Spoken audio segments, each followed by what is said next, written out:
Welcome everyone, Dr. Thor here. Let's get ready for Gnosis. Well, most people are very intrigued by Gnosis. Of course, Gnosis and Ascension are the ultimate. Everything else in life is very fleeting. You can get all the toys you want, the giant mansions, solid gold toilets, the finest foods, the finest sexual adventures and partners. Well, the bottom line is all this is pretty dull and boring.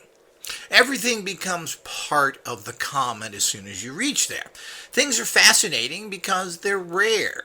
You don't have them. They're unusual. It's like waiting for Christmas, Everybody's excited, especially as a kid. You're going to get this at Christmas. And, Christmas really is over in terms of getting presents and unwrapping them, usually within 15 or 20 minutes. It's done. All the anticipation, which was a large part of the enjoyment, is gone. Now you're physically with items, and those wear off in terms of your favorite toys, your favorite drinks, whatever it is.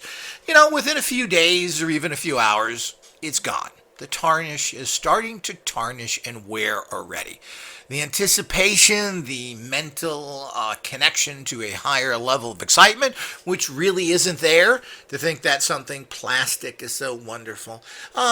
All of these things is part of the anticipation factor. Now, a Gnosis person, of course, goes a little bit past that. And we'll get into that, but everything in life, once you have it, you have it. And it's hard to say that is the case until you've experienced it. Maybe you want a Rolls Royce or a Jaguar, and this is your fantasy, and you salivate thinking about it and looking at them and go to car dealerships. Well, once you own a Jaguar, it's your car.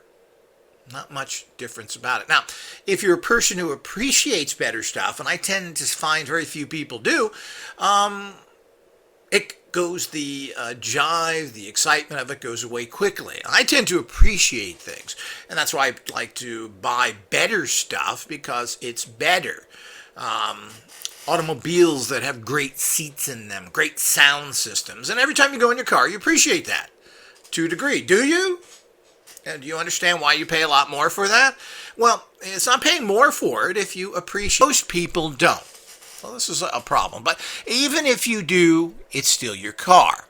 If you have a giant mansion, it becomes your house. And all of this becomes part of the routine. And of course, you get used to the luxury, the great views, the great rides, the sound systems, and they don't mean much to you anymore. Of course, if you don't have those, maybe you would appreciate them down the line. But everything becomes the common. If you can buy anything you want, money has no value. Well, what has value then? Well, rich people say it's which is kind of strange, particularly if they are from that kind of low mentality. It's a counting game. How much money are you worth? Well, it's kind of an imbecilic game that doesn't really do anything. But when you're a person who's involved only in finance, and I'm always surprised how people don't seem to have other hobbies. I mean, some people, and of course, I don't know if it's just not reported or not, but you see a lot of wealthy people and they're playing golf all the time. That's what they do. Well, that's pretty boring. Hitting a white ball in a park. I guess it's kind of a fun break, and I guess everybody needs their own little breaks, but I don't. I've never found sports to be very exciting, and I played golf and tennis and all these things. You go through phases, but isn't there anything else you're interested in? Aren't you researching, Atlantis, free energy, other things? Well, people don't seem to have hobbies that are really serious, and they collect. You hear this from some people. Jay Leno, the comedian, has a whole bunch of cars, a huge amount of cars, his own place where he keeps them, etc. He has millions of dollars. So this is a guy who's really into things, and I'm assuming that his life revolves around him and his hobby, which at least shows that he has interest, and he makes parts, he does all sorts of things. So this is a dude that's really into something. The bottom line is that what you do in life becomes the average. If you eat filet mignon every day, then steak is just steak. It's just filet mignon again. So life doesn't really have much polish. Everything in life, we start off with kind of this metal finish that's kind of all messed up and it hasn't been cleaned properly. And we spend our life kind of shining that, and we get it to a fine shine. But once it gets to a fine shine and you see it every day and you wipe it every day, well, it starts to tarnish again. It's not very interesting. Well, so what? You get a shiny whatever. This is hard to understand on certain levels. But the bottom line is that, in life you don't need that much. A lot of the extras that we all get, I'm a collector as well of certain items. Well, you collect stuff. What do you do with it? Do you really appreciate your collection? People have hundreds of certain items. Well, they put them on shelves and they look at them to a degree. Some look at them more than others, and this is good. That's part of life, is appreciating artwork. Pretty much that's what museums are about. You go to an art gallery, it's not really about owning it. It's about appreciating art. So if you're on that level, that's good, but people tend to have too much. And in life in general, you don't need that much. You don't need a lot of fancy stuff. You should have good quality stuff. Live in a good house that is safe and is well insulated and heated and cooled and having quality food. All these things, unfortunately, cost a lot more than you think. On the other hand, do you need a 15, 20 room mansion, 50 rooms? Well, I've known a lot of people who've owned those places and they don't use it. You only really use about 3 rooms. The kitchen, the bedroom, maybe the living room. Maybe you got a workout place. Maybe you go to a little library or entertainment room. So the whole idea is you don't need that much. And when it really comes down to it, people buy things because they just really have excess money. They don't really use it. So what does all this mean? Well, you can't take any of this with you. And we have a pathetically short life. So you've got, in your active years, you've maybe got 40 to 50 years of any kind of value. The rest of it is growing up and dying. You grow up to a level because you're not even a real person till you reach 18. You have no rights. And then, of course, you get into your 60s and 70s and you get more and more feeble if you make it that long. So what does all that mean, and what are you going to do with all that stuff? So what has value ultimately? First of all, the ultimate level a human can reach is Gnosis, meaning you know everything that there is. You understand things, can find the answers to everything. It's all there. It's in front of you. It is not a state of empowerment. And I keep repeating some of these things, but I think it's important because people get lost with the massive amount of information offered by IGOS that repeating things and going back to these areas is important. But that is not a state of empowerment unto itself. It puts you at a place of great empowerment because you know what you have to do, but you got to act upon it. It's just not, I know this, so it happens. Well, what do you mean you know this? I know how to find answers to everything. I have to take the time to do it. People are under the impression that you know everything in terms of the fact that it's presented in front of you. The secret Coca-Cola formula. Well, you reached Gnosis, didn't you, dude? You don't know the secret formula? You don't know the lottery numbers? Well, I mean, that's not reaching the state of Gnosis. That's part of the society you live in and their realities. Now, if you wanted to find that stuff and how to do that and how to get lottery numbers, well, there are systems and ways of doing that. It's not presented to you in a 1, 2, 3 fashion, but you will figure out how to do it while nobody else can, or it would be normally impossible for you. So, you have access to which is often called the Akashic Records, meaning all the knowledge of the ages is there. But it's not given to you 1, 2, 3, so forth. Most people don't even get close to that. They're never ever going to find the answers to anything, and they struggle their entire lives. Most people are successful or get somewhere because of their connections. Daddy, mommy helped them. They're in this particular area. And if you find out, usually somebody's got an in from somewhere that is successful. You see this with Hollywood actors and everything else. Well, they knew somebody, daddy was in the business, yada, yada. It just goes on and on. You generally need a connection. Somebody else has had to somehow get into somewhere to allow you in. And a lot of things in society are like that. If daddy was in the military, you're probably in the military. If daddy was a writer, you're probably a writer. This is how things go in a general sense. They have ends, they help you, and of course that's the way it should be. Everybody should be helping people that are close to them, that they live with, family or good friends, in areas that you have knowledge of. So if you have knowledge, you should be sharing it with those close to you, and vice versa. So none of this stuff has any value when it comes down to physical items, money, etc. But not having money is terrible. Being poor is terrible. And of course, being rich is terrible too, because you're kind of enslaved as well to your money. You got to keep a household running. You got a giant mansion. You have to have all these servants. People are mowing the lawns, cleaning the pools, dusting the house. You got to have all these servants and everything else. So you become a slave as well. And what are you going to say? Well, I'm not going to do that. Well, your house will look like a shithole. You'll then have a problem. Well, I can't afford to have all these people. I don't want to work that. Well, you have to. So you're kind of a reverse slave there. Like everything in life, it's always the golden mean, the happy medium road that takes care of things. But ultimately, it doesn't have any value. And ultimately, it would be nice to take something with you to wherever you go. Now, breaking the reincarnation cycle, which is what Ascension and Gnosis is all about, is very difficult. And it certainly would be nice to take something with you if you were forced to reincarnate. Can you access what you learned today in your next life? Wouldn't that be nice if you could do that all the time? Doesn't seem to happen with most people, even though we kind of slowly awaken this, because remembering your past lives would be very traumatic. Got to remember, your past lives are made up of all those things in your life that were traumatic and loving and wonderful, and all those people. And what do people happen? And that's why, when we talk about extraterrestrials and other things, do they want to stay here and leave their families? Well, I doubt it, and I don't think that the universe is much different than Earth life in general. People have some sort of connection, even if you're in love with your computer and you're from Galaxy 1260. You want to leave that somewhere else? So the whole idea is that all of this means something. So if you were to remember all those nice things you want to know today that will arm and empower you now, well, you have to bring all the other with it.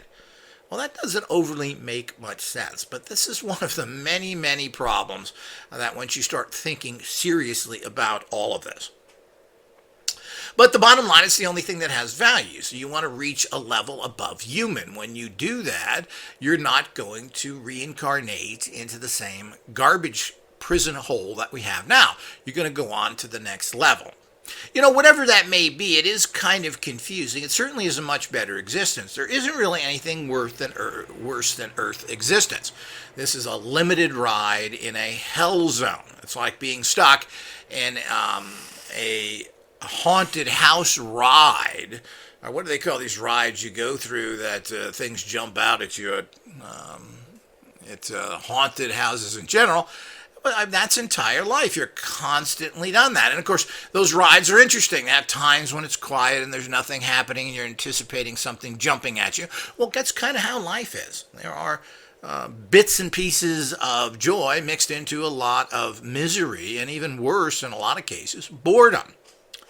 And you get no really rewards. In the end, no matter whom you are, no matter how great work you've done, you're rewarded with the ultimate prize, death, which usually encompasses suffering. So, you get to see others die around you, from all your beloved pets to your relatives, etc.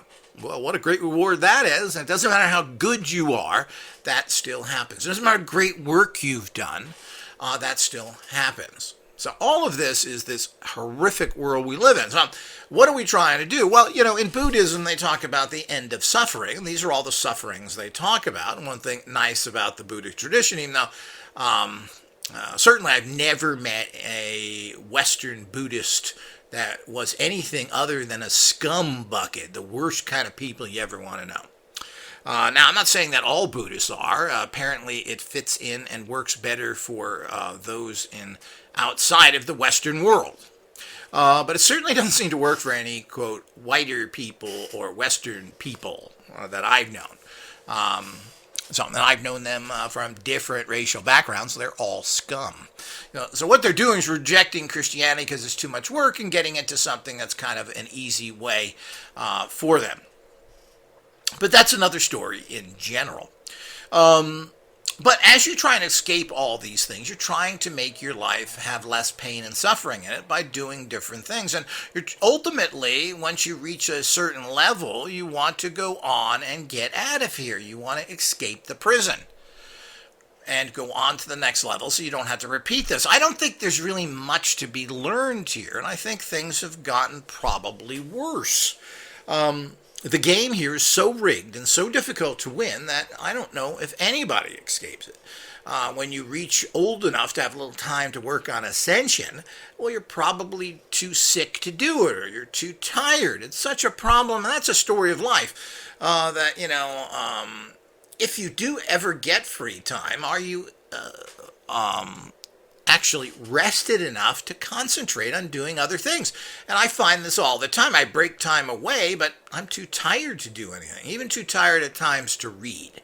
So what are you getting done there? You took more. So you have to balance your life properly. And all of this comes into, ultimately, with Gnosis and everything else, and Ascension. And certainly there are practices, and you have to start doing things, particularly as you get older. You have to start being more energetic if you expect to ascend to a higher level. You want to try and change the physical into the non-physical or the energetic. So basically, when you ascend, you become an energy being and you go on to the next level. That's the game. Now, you can do this through physical death as well. You can do this and kind of disappear. There's many things that have been talked about, and none of it is easy. Now let's get back to the point is that one of the problems in life is the first stage of Gnosis is always changing the way you perceive the world and think. Now that sounds cool, doesn't it? Oh yeah, man, I'm going to do that. Smoke it to weed, take it to mushroom, I'm going to be good. Well, none of this really works. You can't stay high all the time. And to a large extent, any time that you use chemicals, whether natural or artificial, to create a state, well, you are creating an artificial state. So when you take ayahuasca, you're not going into some metaphysical wonderland. You're going into your own consciousness, which is going to feed you garbage. No matter what that is. So if you take any kind of drugs, you're creating a new reality that is fake. Now, the purer the drugs, meaning the more natural, earth-based they are, generally the better the trip. You start taking, quote, man-made narcotics, cocaines, prescription drugs. These things just kind of make you very psychotic with short bits of joy in there, which is what we keep seeking. We keep doing stuff to seek joy and get those endorphins going. And we always want to do it the quick, easy way, and that means take a natural or artificial drug. Problem is, this never works. You've got to get high on life, as the old saying goes, and you've got to be able to go into natural states of feeling good. As a matter of fact, you should stay in these states of always kind of being centered, always trying to be feeling basically okay. Now, you're going to be up and down, people are going to screw with you, but if you reach a level of centering, people are going to have little effect on you, and neither is anything else. I mean, secondly, if you are centered, you're making all the right decisions, so you're not going to have problems in your life that cause major trauma. You're going to make the right decisions, you're going to be doing what happens, and you're not going to have these ups and lows. You're not going to get yourself in trouble. You're not going to do something based in emotions or your primal desires. You're going to kind of stay in a place where things manifest. You're going to stay in the golden mean. Now, so this is why empowerment in general and Gnosis and Ascension all kind of come together. I've given everybody the secrets. If you think they're going to be something you click your fingers or rub a lamp for, well, this is all wonderful. And we're always looking for that. What can we do kind of instantly? But you really can't take a pile of poo and carve it into the statue of David. It doesn't work. Right now, everybody's really a pile of poo. So you have to define that into a nice granite so it can be carved properly and stay in that shape. This starts with centering. Goes into occult gym practices, and then there are multiple techniques. And there are all sorts of things you need to do, tools to have, etc. I don't produce things just to make money. There's reasons for having these things. These are the ultimate empowerment tools. It just isn't complicated. So, that's what they're there for, and that's why I mean, what more is there to say? I've said it a lot of times when it comes to what are these things. And we're always coming out with new and exciting tools to kind of move your empowerment and manifestation abilities up in a simple, easy, and powerful way. But ultimately, it's about the transmutation, the alchemical process of you ascending. Part of ascension means that you are being empowered. You're going from a disempowered common ape being into a high-functioning, advanced consciousness being who turns more and more into pure energy. Now, one of the problems with everything is, and the process, it all starts with thinking correctly first. Now, I've talked about this as well, and I want to go over it yet again with hopefully some new insights. Now, everything that comes to you is coming through a very prejudiced screen. It's all being filtered. First of all, wherever the information is coming from has been filtered when it was released.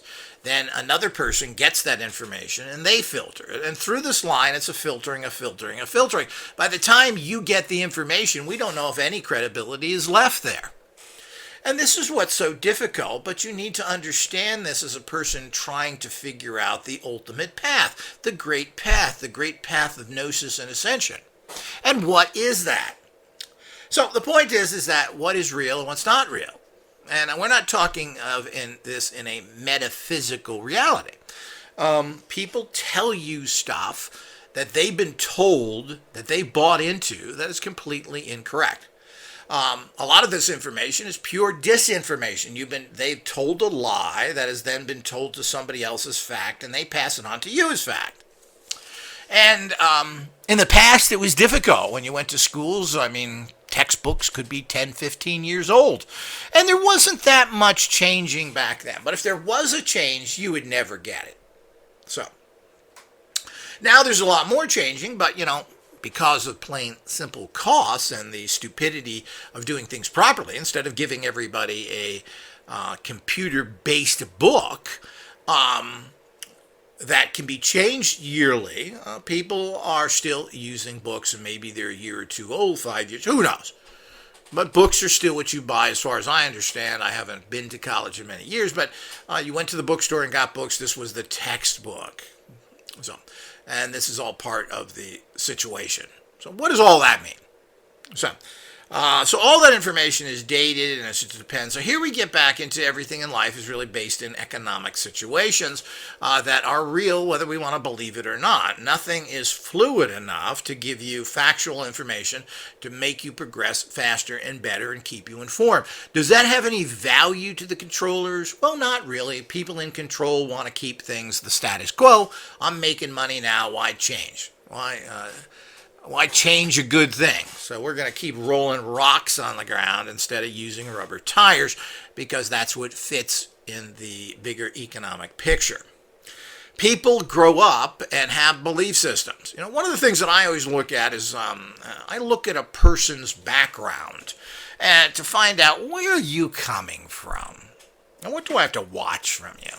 So I still think this is important because very few people can be 100% neutral on a subject matter or present things strictly as fact. They're twisting it through their mind, their screens, and filtering it to you ultimately the way they want to.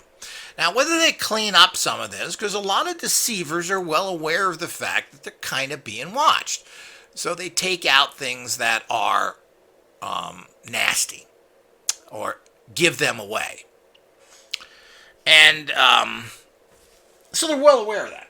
But it's still coming from that reality. But how would you know unless you studied the subject matter?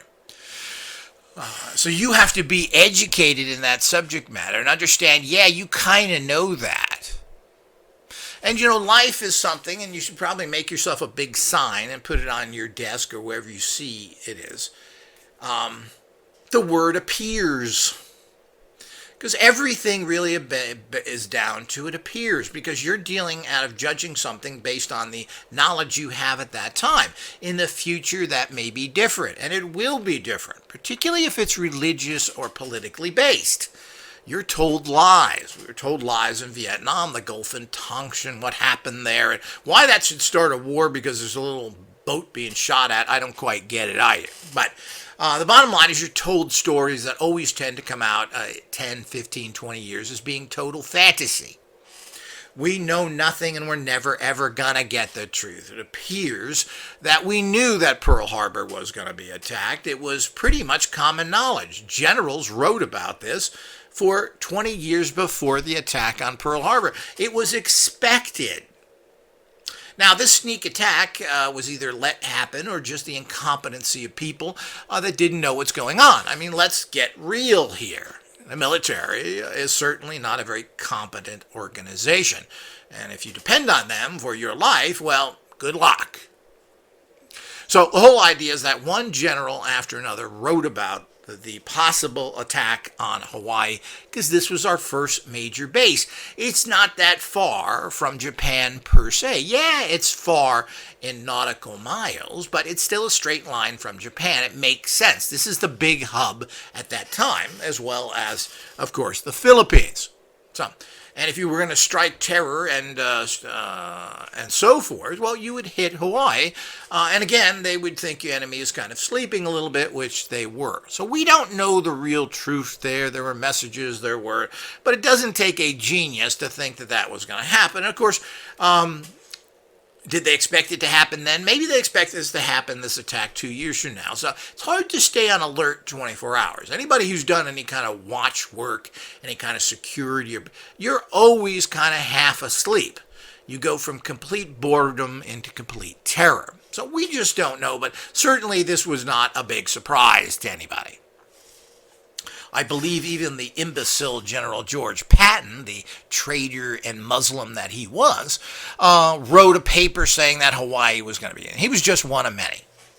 And then, of course, the incompetency of generals. In general, MacArthur sat in the Philippines and did nothing when he knew the Japanese were coming. His planes were caught on the ground, and he was not sneak attacked. He knew it was happening.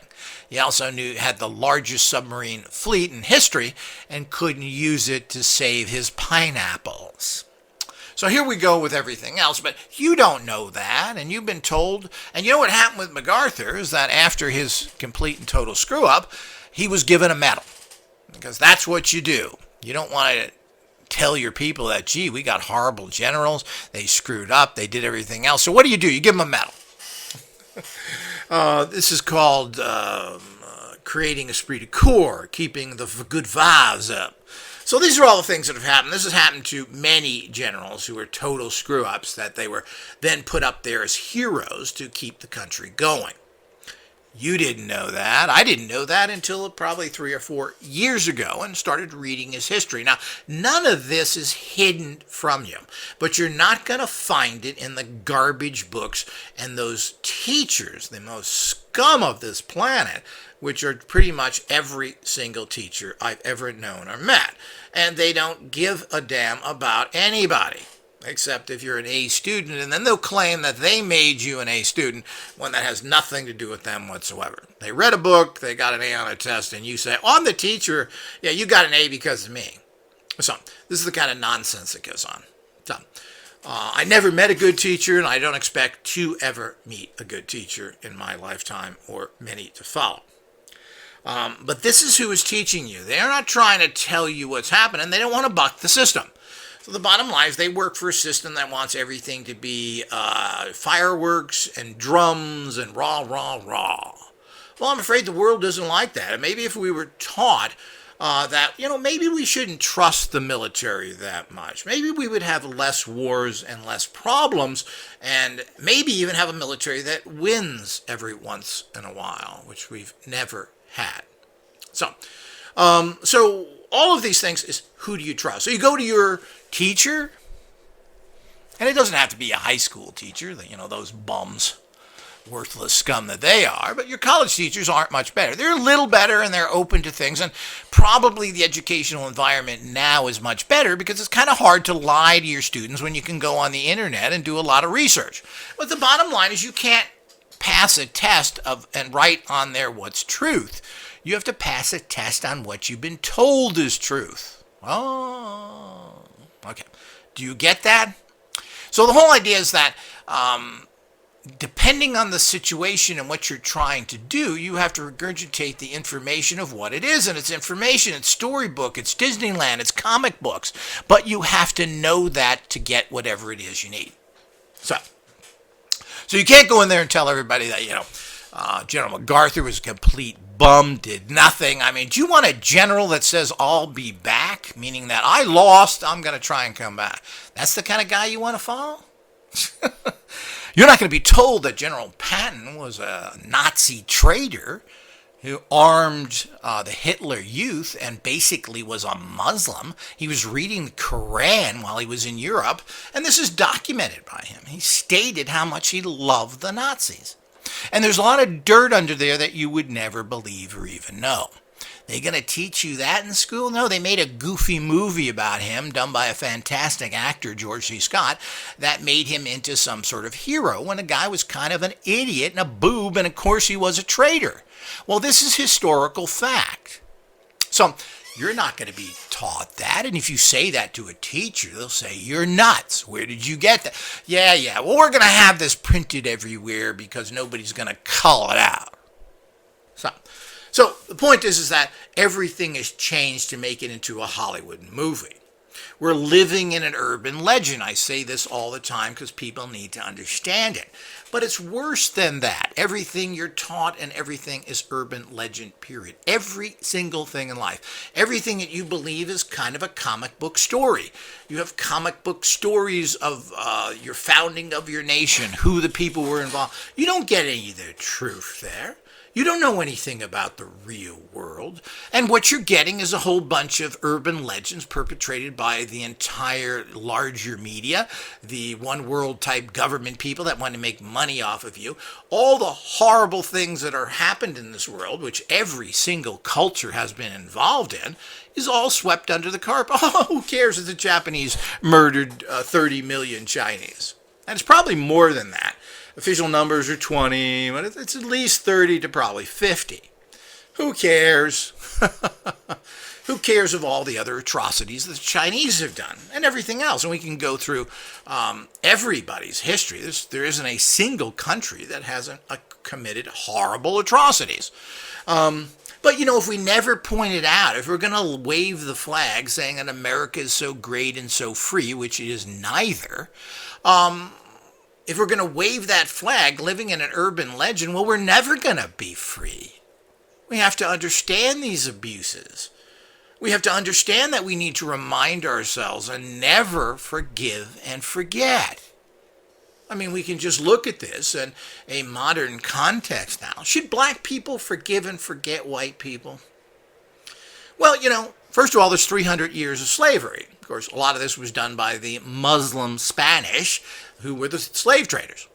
But they killed everybody. They killed everybody in Jamaica because they were all Latins and replaced them with black people. So we can go on and on and on that there are literally 1,000 years of horrific treatment to black people for whatever reason. No, they sold each other into slavery. So, everybody's got the filth and scum on their hands. But let's go back to the Civil War. The Civil War, of course, what was that? 1850, 1860. Don't hold me to this. The details are for idiots. I'm not going to spend time looking this up. Now, this wasn't really fought. It was fought to keep the Union together and served no purpose whatsoever because there was no Union maintained because the cowardice North didn't go in there and annihilate the British-supported scumbuckets, otherwise known as Southerners, who should not even be a word in this day and age. And anyone who shows the Confederate flag should be hanged as a traitor instantly. You think this is a game? Gettysburg. 50,000 men died in one battle. 50,000 in one battle. And it goes on and on. There were several battles that had 50,000 men die. Oh, it's okay. Let's have some huff puppies at Julie's house. Well, the point is that while slavery became an issue there, mostly economically, I mean, how can you compete against a country where they have free labor? Kind of what we're doing now with China. When you have free labor, how can you compete? So nothing ever changes, people. And of course, every time you buy a Chinese product, you're supporting Chinese slavery. So, Leroy Chong. is now being enslaved because of you. But the point is, what changed there? Well, the point is we had that, and I don't want to get into all that stuff. And we go, oh, well, it really wasn't about this story. It was about economic. Let's not get into that. I could spend 15 hours discussing the Civil War. I could spend 15 hours just discussing Gettysburg battle. Well, that's not the point. The point is that didn't do anything. So let's go ahead from whatever that was, 1860. Let's just round it out to 1860 to 1960. Nothing has happened. We have bathrooms that are segregated, no rights for blacks, no opportunities, and horrible persecution. Finally, something happens then. So, kinda. Well, that's 100 years after a big war where some sort of slavery was condemned. But really not, because the slavery kept going. So the point is that nothing changed. I mean, black people had to go to their own hotels, their own restaurants. I mean, this is horrific in a modern society. That's the free America, yeah. So nothing changed after then. Of course, that's what evil, psychotic people, otherwise known as Southerners, will do the minute they find out how weak, and this happened, of course, in Europe and Asia and every single war that's ever happened, where basically the winners have just kind of rolled over. So it's been a giant waste of time, just like it's happening in Afghanistan now, which is now completely back to the Taliban after 20 years. So as we get involved in all this, we have to understand what's going on there. So we go ahead 100 years, nothing happens. People have to die in the streets again. People are murdered. They disappear. Some semblance of change happens. Well, again, some semblance. It depends on where you are, what's going on. And, these things die and die hard. But, so there was a great trust to go on. So here we go ahead back to... we'll go 50 years ahead now and so forth. Well, we've got the KKK in the streets right now. They're murdering them black people. They're called police. They shoot people on the street and nobody does everything. A black president did nothing. He didn't even open his mouth. While his people, and I'm not talking about him as a black man, his people as Americans are being murdered in the street by the Gestapo. And there is a great connection to that as well. Anybody who knows how this country was perverted by the ultimate evil brought in after World War II, and wherever these people went to infect their societies. So, oh yeah, we should trust. You never trust. You never forgive and forget. Only a fool does that. Because it's going to repeat itself as it does now. Now, how this can actually go on in a so-called free country is because people aren't talking about it. Why is this not the number one national issue? Citizens of the United States are being murdered by fascist police departments for apparently no reason but to terrorize everyone. But let's also understand that, there's been an old saying, I did nothing when they came from them, and I did nothing when they came for the Jews, and then it was too late when they came for me. So the point is this is the story of the world. So you've got to understand this. When you're thinking, you got to constantly do reverse thinking if you are on the Gnosis path. So anything that you hear, you say the opposite just to condition that response in you. Hey, how you doing? It's raining outside. No, it's not. It's not raining. Sunny is best stuff. That's what you should be saying to yourself subconsciously. When you hear something is happening, you say the reverse. This is reverse thinking to cancel out and put you into a neutral way of thinking. Now, Zen does this, and I'm not a big fan of Zen because it tries to confuse the mind. Well, I don't think confusing the mind gives you the right direction or answer. When you counter the mind, which you're telling it right away, hey, don't feed me crap, you're a liar. Well, I think that has a bigger impact of, a bird has 4 wings when tied together but still can't fly. Well, I'm not sure that gives me anything but a giant gas problem. So the whole idea is I don't like that. And that's another way of thinking. I don't give anybody credit for anything. There's no high horse, wonderful people. Oh, the Zen's so great. Zen masters are known for beating their students up horribly. Certainly Zen has done nothing to the butchering Japanese who have been murdering people for 1,000 years by the hundreds of millions. Nor has it done anything for anything else. Nor have the Buddhists done anything. Tibet has achieved nothing. These people that are basically nothing more than a church society where priests run the country has achieved nothing and has never been able to keep out invaders. We talk about the Chinese, but there's a whole group of people. The British invaded them. I forget who before that was. Everybody's invaded Tibet. It's not just the Chinese who now hold it. I'm not sure that pushing back military powers is a proof of higher empowerments, but the bottom line is that what have they done?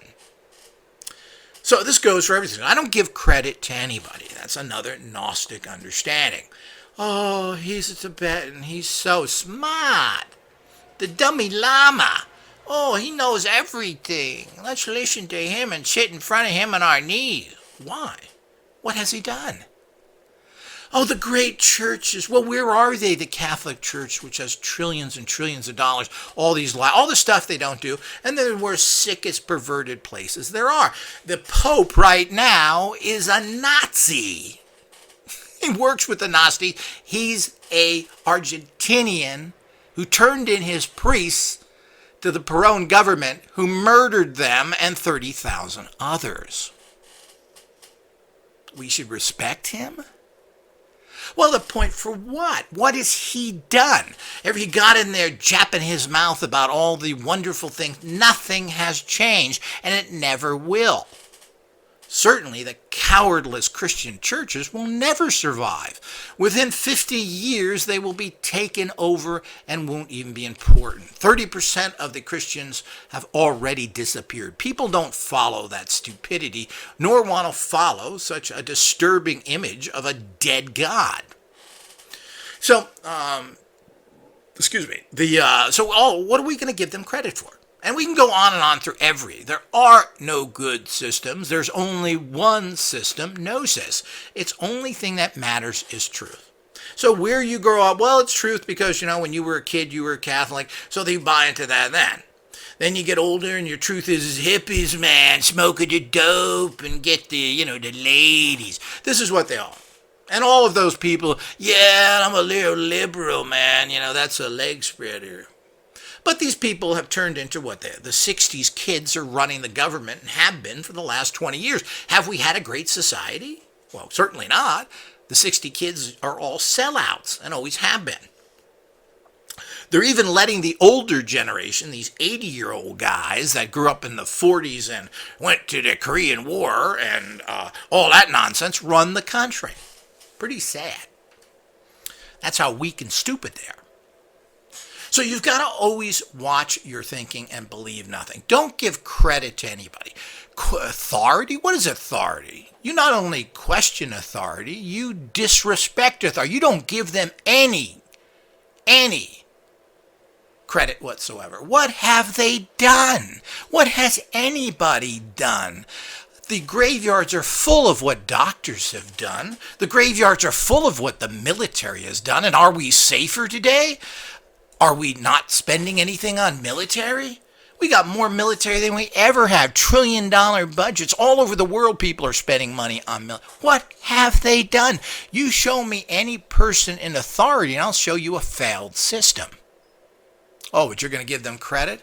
A lot of people do this with Christianity. Oh, yeah, we don't like them churchianity things, the organization. The church is no good. These are all what people say, particularly the cheap ones, because they don't want to give any money to the church in general. So I don't want to give no money to the church. And what they're saying is I don't want to pay for it.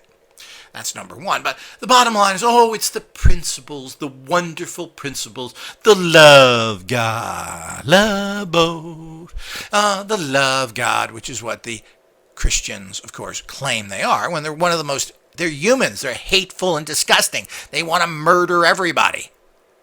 murder gay people, murder the rest of them. They were the first ones in line to murder the blacks and everybody else, and continue to this day to be hateful, prejudiced people and very, very corrupt. And the bottom line is they want the dough, baby. And most Christians are all into money. Their churches are into money. That's all they do is build giant buildings instead of build souls. They do nothing to help their congregations or anyone else. And once a leader dies, like Schuller did with the Crystal Cathedral, they turn into poo. His son couldn't carry it on. Nobody cared. And his family made a lot of money. Well, isn't that what it was all about anyway? Well, what is religion? Any religion has done. It's been around for a minimum of 4,000 years in our traditional major religions that we know of today. If we go back, religion's been around for 20, 30 years. Well, however long there's been two people together, there's some religion that comes out of it.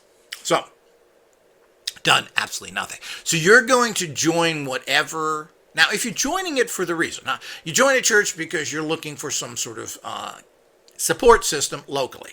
So you go to their little pancake breakfast, you play those things to get involved, to have some sort of system. Now you can do that with anything.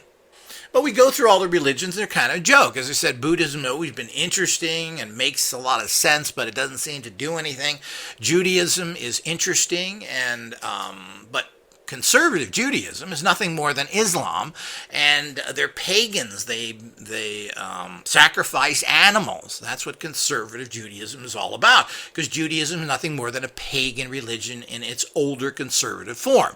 Now, this has been highly modified. Of course, so was Christianity, who drinks blood and eats flesh all the time as part of their rituals. How nice. Let's give them credit. Why should we give credit to it? I give credit to something that works, plain and simple. But the point is, if you think something works, and this is what you buy into, you will never develop past it. So you must also think, not only don't you give credibility to anybody in authority, you don't buy into anything. It appears to work. Well, let's take an example of a hammer. Now, hammers really haven't changed that much. They have changed to a degree, but the basic hammer really hasn't changed. And they're making them lighter now, they're more comfortable, they're padded, but basically it's a flat piece of metal that you hit another thing sticking in wood called a nail. Now, as long as we think that this is the highest art of the hammer, it's never going to change, and that's exactly where we are. Nobody has figured out how to make a better hammer, and I think we could. Matter of fact, I think the way we hammer things is probably stupid. But it's the highest art, or you can't make a better hammer. It's just that thing you had. We all know that. It's been around for 1,000 years. Well, I don't think that. Everything I look at, I say, how can we do this better? This is how a Gnostic thinks. Because this is what's going to get you to the higher levels. If you can't integrate your normal life into your ascension life, you're never going to get anywhere. So I try and tell people, if you're eating the same burgers, eating the same snacks, drinking the same drinks, drinking the same beer, the same wine, I like it, Daddy drank it, well, you're going to be in the same poo hole that Daddy is in. And you're never going to recognize anything better. You should always be thinking, there's always a better way to do it. It appears to be correct now because that's where we're working from. We're working from this appearance because that's the information we have. And most people are saying, yeah, follow me, I don't care. You know. Well, that's what keeps us in the sewer. Now, a Gnostic person is not in the sewer. It looks at something, how can this be done? And you know, almost everything we're doing right now can be done better, cheaper, and in balance with the earth. We have free energy. We've had natural free energy called hydrogen cells for 150 years now. And by the way, they're in use in a lot of places that you don't even talk about, including the bus system in a little place called the Coachella Valley, Palm Springs. For over 25 years, they've had fuel cells running their buses every day. And this has spread to where? Well, where is it? It's a tried and true system. It costs nothing. Puts out zero pollutants. We need electric cars. Elon Musk has told me, he's like a god, I heard that he could walk on water. He even made a flamethrower for the public. Is that a god or what? So, all of this is what we have that we're facing right now. So, this guy's a boob. Bill Gates is a complete imbecile. Why does this dummy operating system, that's the guy who owns DOS, have any ability to do anything? He is on the film stating the internet is worthless. This is a guy in the industry, which brings us to another expert. Now, experts you want to go to. Well, you want to know computer stuff? Well, who are you going to talk to? Well, I'm going to talk to Billy Gates. You know, that guy that has a high schooly education, who dropped out of Harvard in the first year. Never finished, by the way. That's not saying he couldn't, but basically he's a guy with a high school education. Daddy was one of the most corrupt in the world, meaning he was a lawyer like all lawyers. Not saying him personally. Apparently he's one of them Deutschies. So we're going to go to he's a genius, of course, you know, all that engineering coming from Billy Gates. So we're going to talk to him about computers. Well, tell me, Bill, about the future. I've got money I want to invest. I want to help you out. Well, the first thing, kid, don't get involved in that internet because it's garbage. It's going nowhere. It's a waste of time.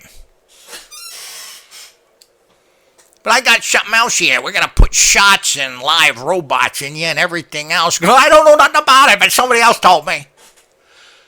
Well, Billy, I thought we were talking about computers here. What are you talking about? Isn't that medicine? What do you know about medicine, Billy? I put bandages on and I take aspirins. And I talk to this other guy here. He's another guy who knows the internet ain't going no place. So there's your expert. Now, how many people here were turned down to ask questions from the expert in the computer field other than Bill Gates? Well, he ought to know what's going on. Goes on and on. So a guy who can't even really get a wife, he had to marry somebody in his company, which basically I consider sexual harassment. And then has been connected now to allegedly, and I don't know what on there. I don't want to condemn anybody, but he was connected to this other guy who was involved with all these underage prostitutes, which he had to go to get good information from. Billy Gates said. So Billy Gates needed to go to Epstein to find out investments. But it was the dessert that he really liked at Epstein's Hidden Little Islands. So the whole idea is that's your expert? And we can go to all the experts. Well, you're in a military confrontation. We got a war to fight. Let's get them badass military guys.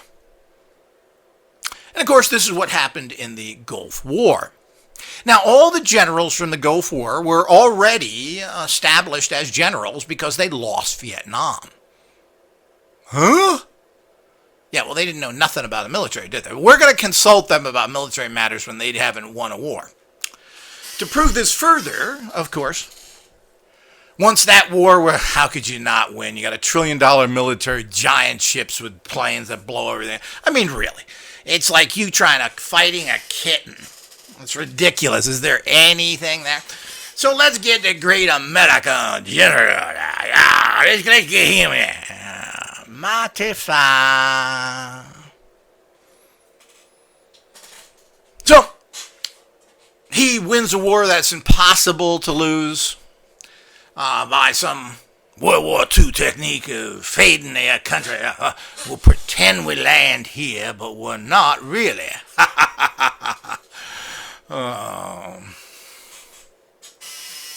The fact that we have a bomber that costs $3 billion that can fly on the night and hit an egg on the street means nothing. And of course, we're going to kill all those young little goofballs in their tanks and on the ground. They're going to go fight for really no reason whatsoever. There's no reason to put boots on the ground at all.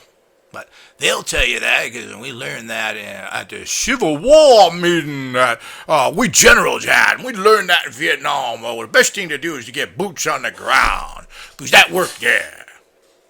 So Schwarzkopf, the boobalicious, goofball, Turkish, Deutsch bullshit liar that he is, the incompetent boob who lost Vietnam. One thing, of course, then he had a meeting with, and of course, I guess he was probably flying high because he took Iraq. But remember, they had the second largest army. You know, that means a guy with a gun, probably in Iraq, it was every other guy had a gun. Well, don't worry, Mr. Saddam. Don't worry. We understand you surrender, but here's you gotta do. Yes, General Schwarzkopf, what do I need to do? But there's a few things I need. Well, first you gotta do what I tell you. You gotta throw your guns here, and you can't have that, and you can't have this. Okay, Mr. Schwarzkopf, I'm really happy to do that. Yes. But there's one thing I need because I've got to pick up some special kind of bread every day at this store away from Baghdad.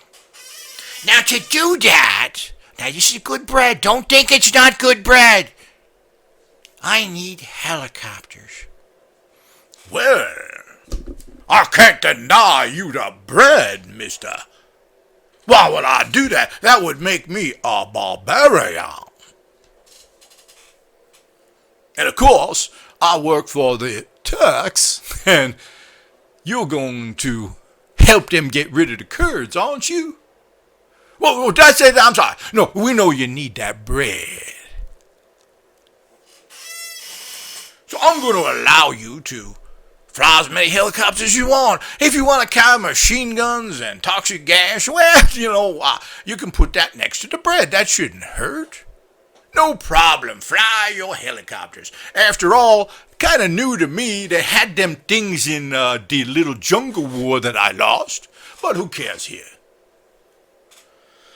So this is your military expert who tells his enemies that they can take the most progressive and powerful military weapon invented since the gun, the helicopter.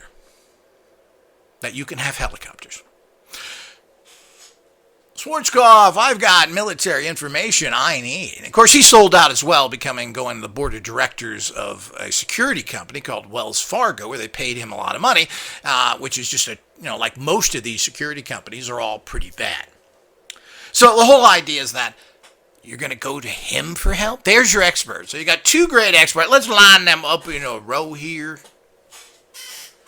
And we can go on and on with all of this. And so every single phase, the experts that you're going to go to are boobs. So you don't want to give them any credit whatsoever. There is no credit to give anyone, and these are not experts. And of course, that's where we go. So you're the expert. Educate yourself. You think you're going to get good information from an attorney, which is nothing but a rigged game by a bunch of criminals, or a doctor, who really is you're just a giant cash register to him. Where can I cut this guy up and make 10, 15 grand? I kind of need a new car. I want to put a down payment on that cabin in the mountains. What do I care? These people are sociopathics to the highest level. They've never, ever cured anything, and to this day we have no cures for everything. Are we supposed to then go to them for information? What's the best cancer treatment, doctor? Well, we have this right now and that right now. Well, the death rates from cancers are all up. They have no answers. They give you what they're told to do. So here we go again about understanding and how you have to knee-jerk reaction. When somebody tells you something, you have to knee-jerk. No, it's not. No, you're not an expert. No, I don't agree with you. I don't care who you are. Your information is dirty, limited, and worthless. You have to take it with a grain of salt, as the old cliche goes. And your life may be on the line. You may be a military person. You may be a person who needs an operation or who's sick, and you got to bet on these guys? Well, that's why the graveyards are full of dead people, most of it caused by doctors. That's why there hasn't been a war won anywhere, and nobody gives a damn about the American army coming in. They're going to wait you out. This is the oldest game in the book. And they know damn well that the United States is never going to do what it takes to hold anything. And it's an old story that goes back hundreds of years of what do you do as a colonial forces cannot hold any place indefinitely unless you become a German, and that is you murder everybody. So, that's the way it works. So all of this is you've got to understand that this is the path to Gnosis, and it all starts with the way you think. So everything that comes into you, you have to go through this process. Now, the problem is this gets complicated in life because you have to buffer that. You go to college, yeah, the Mayflower, Christopher Columbus discovered America. Yeah, it says in the books, even though he didn't even get close to North America. He was somewhere in the Caribbean or wherever the hell he was. And of course, the Chinese were at the West Coast, the Vikings were in the East Coast. I mean, hundreds of years before this guy who got lost discovered I think it's the Caribbean somewhere, or whatever the hell it is. So you can't tell them the truth. You're not going to say this. So what do you have to do to pass? But is that something? But you got to understand you're learning comic book knowledge, and you do that. What's interesting in science is that I was just listening to another interesting talk on Einstein. Now, Einstein wrote all this stuff that they worship him for. Oh, Einstein, let's bow. Einstein is here. Oh. Now, he wrote all this stuff, and then, to prove his point, he invented, created, put together a mathematical system, which is all created anyway.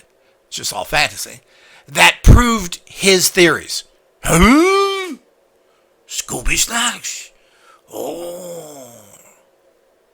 Yeah. That's what science does. So what they're going to do is come up with a theory, and then they're going to invent, but if you take this squiggle and put it to that squiggle, and you put a 6 above it, it all comes out to the same thing here. See how it's proven? Oh, yeah. Math proves everything because it's all invented in my mind, similar to an ayahuasca trip. Ooh. I think higher math is the ultimate ayahuasca trip because it's total fantasy, baby. So the whole idea as we get into this is we have to understand that. So we have to understand. So you've got to buffer this. Now that's going to help you achieve a goal, which is going to help you get to Gnosis, because you're going to pass this test so that you can get to a particular edge in life so you can have more freedom, more money to do important stuff. So you have to play the game. The problem with people is they get caught up in the system and they start believing the game. They believe the comic book is real. Like religious people who want to prove the shroud and other things are real when they don't go back to that time. There wasn't even a Jesus. This is not a question of belief or religion. It's a fact. There is nothing to prove there ever was a Jesus. And it's a whole very bizarre story in general, which I won't get overly into. But if you want to believe in something and say, look, this is good, I like the belief behind it, well, that's fine. But to try and make it historically correct is a fool's errand because we know nothing. And it's our personal interpretation right now of ancient facts that are bogus because we can't have any idea of what the real meanings were.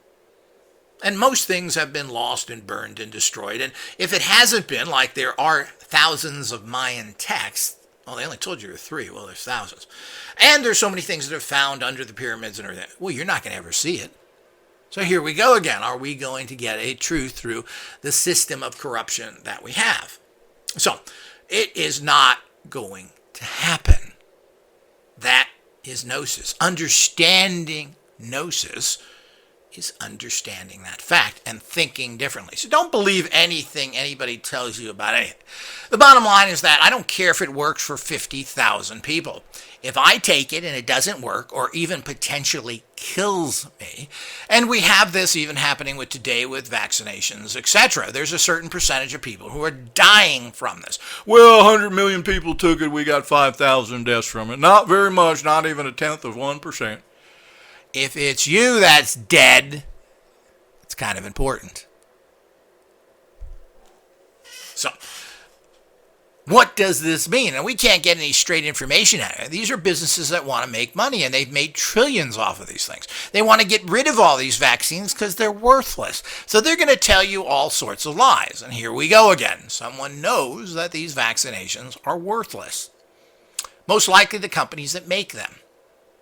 Well, we're going to bankrupt the company and not sell them. What are you going to do? You're going to tell everybody it's wonderful, you better take it, because they've got to make all that money, and then, of course, they got to get rid of all this stock.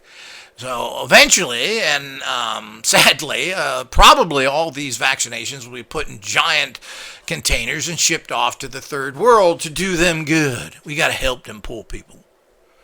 We'll start that by killing them.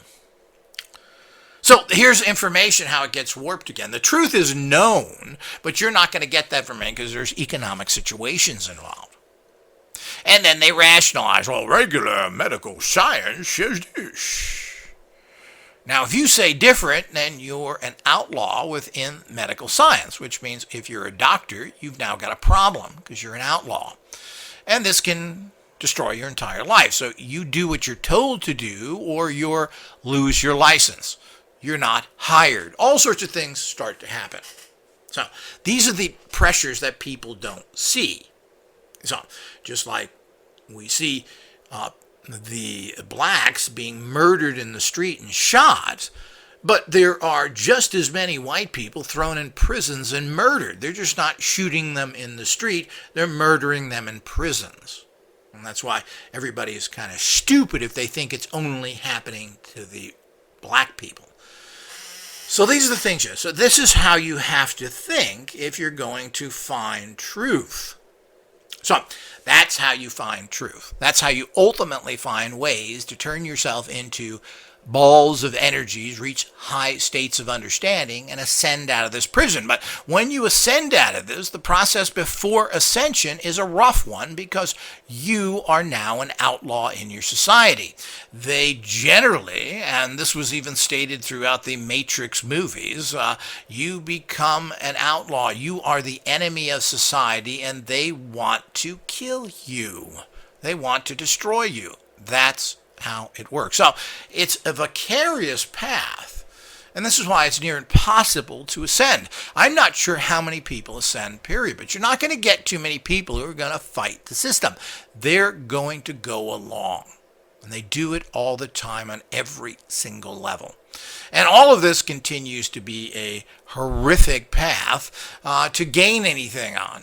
But I guess it's meant to be this way. If it was easy and it just took a little bit of effort, then ascension would have no value. And of course, the upper levels would be filled with the same trash that are in our society right now. So the game itself is so difficult and so hard that very few people make it. And that's the way it's supposed to be, whether we like it or not. I'm not a person who ever thinks that suffering helps anybody, but we live in a society that is all about suffering. I think suffering hurts people. I think it jades you. It makes you bitter. But life is bitter. If you think life's a giant sweet tart, well, you're living in a fantasy world.